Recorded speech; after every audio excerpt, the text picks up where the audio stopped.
baby. 7 meters in front of me.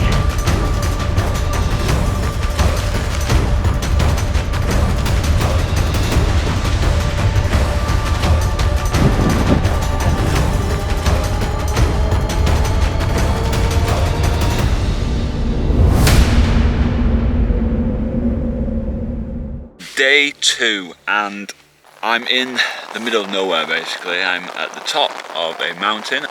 Wasn't the cleverest or the smartest thing to do, camping at 950 meters above sea level, but I took the gamble, and it just rained and rained and rained. 5 layers on basically. five layers on. When I packed these yesterday, in the back of my mind I thought to myself, I'll probably never use them. So day 2 begins a little bit wet, but that's the way it goes in Norway.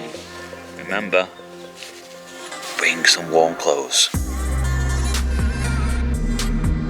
So this is where I camped, right on the exposed top of a mountain pass. In hindsight, I should have camped in either of the valleys, where I had more shelter and it was warmer. But I should note there is a mountain cabin on the pass to stay at, more about that later. But my main aim on day 2 was to get off the mountain and cycle down Eikersdalen Valley and the beautiful Eikersdalen Vatna Lake. We then cross over another mountain pass to reach the first of many fjords, Langfjorden, which then leads us all the way down to the fjord town of Arendalsnes. But back on the mountain, the rain and the cold is one thing, but realising the pools of water you've camped by, our mosquito breeding grounds, is another.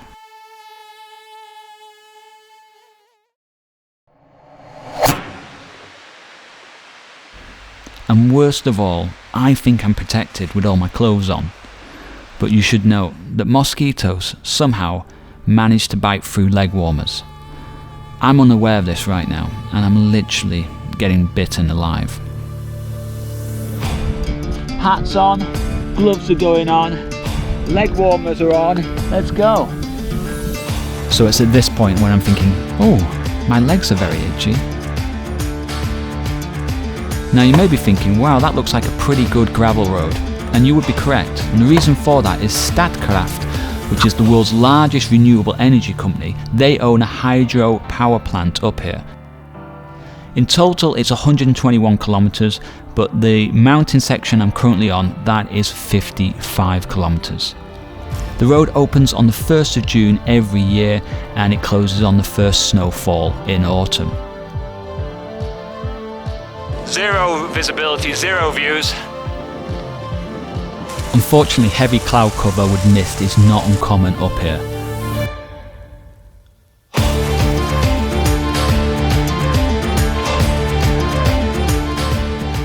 There's a very, very impressive lake up here, if you can see it. Down. And that is a hitter. Hytte translates to cabin in English. If you don't fancy wild camping in these sort of places, if you're going to do these sort of rides, then you have an option to stay here. I mean, it's to stay here if the weather's bad is worth the money. It really is. So I'm just going to go in, just have a quick little look, and then we'll continue on our way. Hello. Hey. Yeah, he's From my town. Oh, are you from Molde? Okay, there are 2 towns close to each other on the west coast of Norway. Don't get them mixed up. If you're from Kristiansund and someone says to you, Are you from Molde? Are you from Molde? Kristiansund. He's from Kristiansund, yeah. not Molde.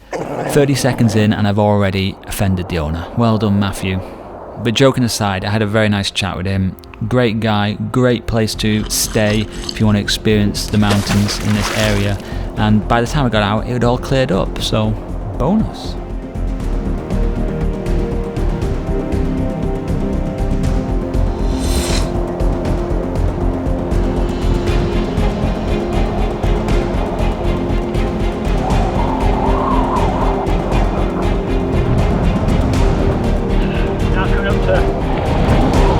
So we're now 1,000 meters above sea level. So Wahoo says 998 elevation, but this sign here 947, and I think this is the highest point, and we're still going up. It can't be the highest point. How can that be the highest point where we still go up here? Confusing. Finally, the descent is on.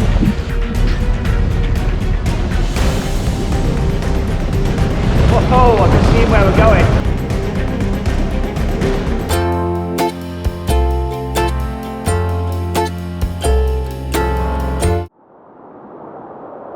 I was really disappointed that I couldn't see much.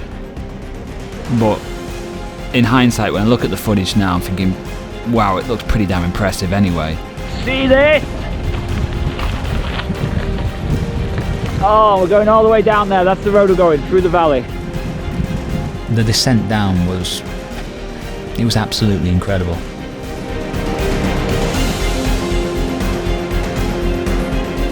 There is this point when you're flying down the mountain and all of a sudden you come to this pitch black tunnel and you have to slam on your brakes, put your lights on, and then it just seems to go on and on and on in pitch black darkness for like eternity. It's pretty damn cool.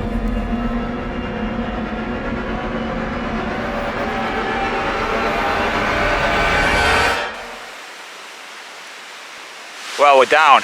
We are down. We're down to around 200 meters now, so we've dropped over 800 meters. It's quite the descent, a lot of fun. Just got to take it easy because a lot of that washboard just appears from nowhere, and if you hit it, it's hard to keep your hands on the bars. But overall, a nice descent down into the valley. It's a lot warmer down here now, I feel it, so that's great.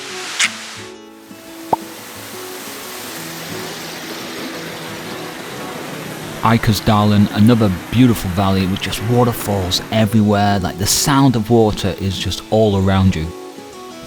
And there's no cars, just a few sheep.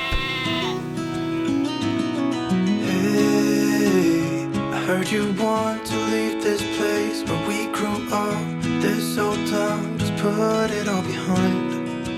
Remember you and I would always find somewhere to hide when we were kids, so we could see and hear the water run. Rivers go Before the 1990s, this road did not exist, and as a result you had to take this boat all the way down the lake to get out of the valley.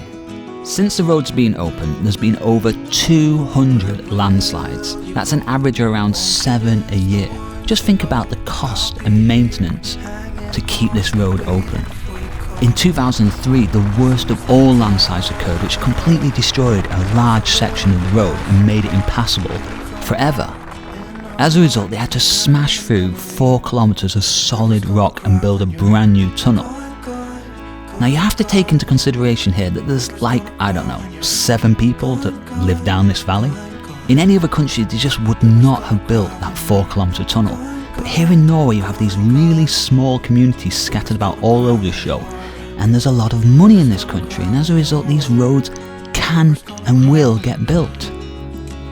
So as a cyclist, you get to experience the most remote, wild and beautiful areas of the country on really good roads with no traffic.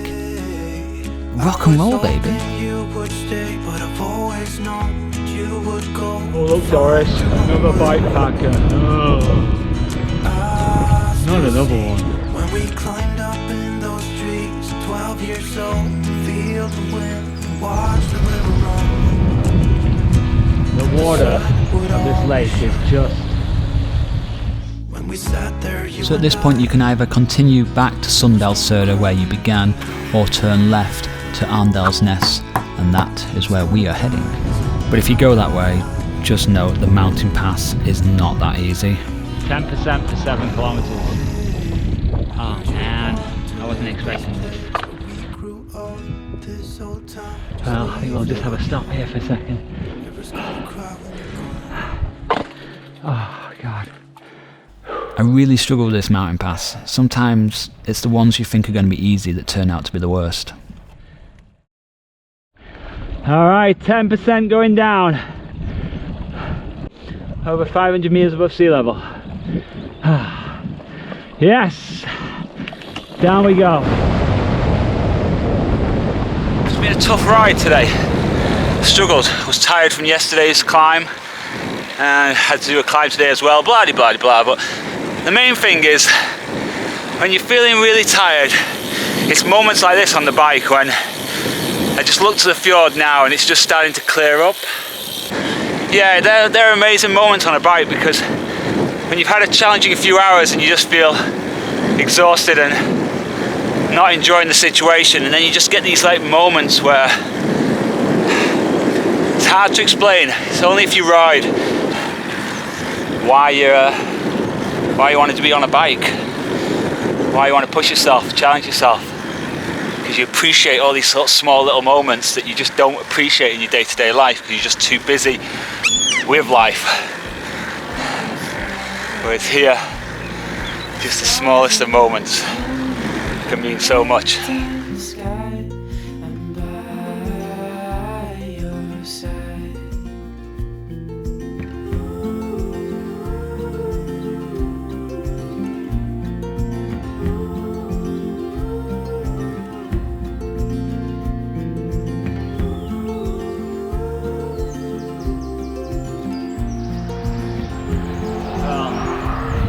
Mornings like this, where it doesn't get any better, to be honest. When the sun's in this position, you got the fjord like glowing in the sunlight, and how calm the water is, you know, it's just like a mirror.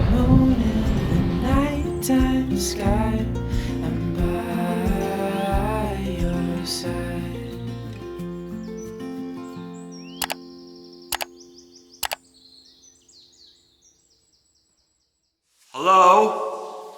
Is there anybody in there? Only the tunnel monster, Matthew.